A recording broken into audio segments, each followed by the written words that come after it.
You set up your little boba stand, the cups are cute, the toppings are ready, and someone walks up and says, "Do you have a permit for that?" And suddenly your whole vibe shifts from entrepreneur to deer in headlights. Here's the wild part. Selling a cup of lemonade sounds like the most innocent thing in the world, but depending on where you are, it can require more paperwork than adopting a pet. We are talking permits, licenses, inspections, and sometimes even a certified food handler on site just to pour tapioca pearls into a drink. The reason this exists is actually pretty reasonable when you slow down and think about it. Food and drink safety rules are there because someone, somewhere, at some point made people sick at a public event, and governments responded the way they always do, with rules. Now, the specific permits you need depend heavily on your city, county, and state, so there is no one-size-fits-all answer here.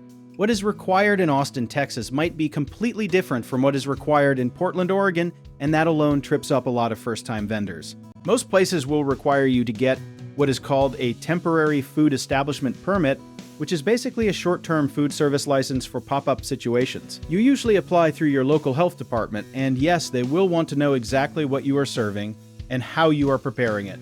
Boba and lemonade are technically beverages, but the moment you add anything, syrups, fresh fruit, dairy-based creamers, cooked tapioca, you have entered food handling territory and the rules get stricter.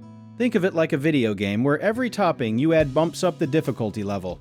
Some cities also require you to have what is called a food handler certificate or food manager certification, which means someone on your team has taken a short course on safe food practices. It usually costs between $10 and $30 and takes a few hours online, so it is not a huge barrier, but skipping it can get your stand shut down mid-event. Beyond the health side of things, some events and venues will require you to show proof of general liability insurance before they even let you set up. This protects you and the event organizer if something goes wrong, like someone claiming your lemonade made them sick, which sounds dramatic until it actually happens to someone. One thing a lot of new vendors do not realize is that the event organizer themselves might have rules layered on top of the city rules. So even if you pulled your city permit correctly, the festival coordinator might require additional documentation, vendor agreements, or a commission cut from your sales. The good news is that most local health departments have a dedicated page or phone line specifically for temporary food vendor questions, and they are generally pretty helpful.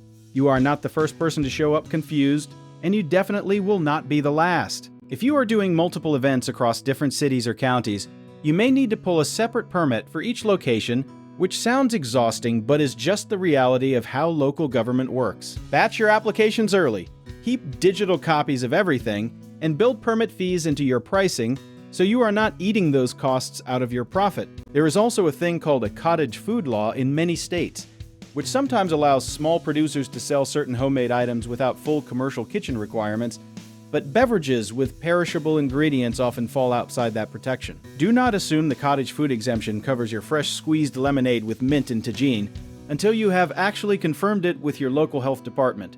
At the end of the day, the vendors who last are the ones who did the boring paperwork before they bought the cute branded cups. Getting shut down on your first event because you skipped a $15 permit is the kind of origin story nobody wants. The permit process feels like a lot upfront, but once you have done it once, you pretty much know the drill, and every future event gets easier. And if you want to know how our company helps vendors get set up the right way from the start, go check out the links in the description.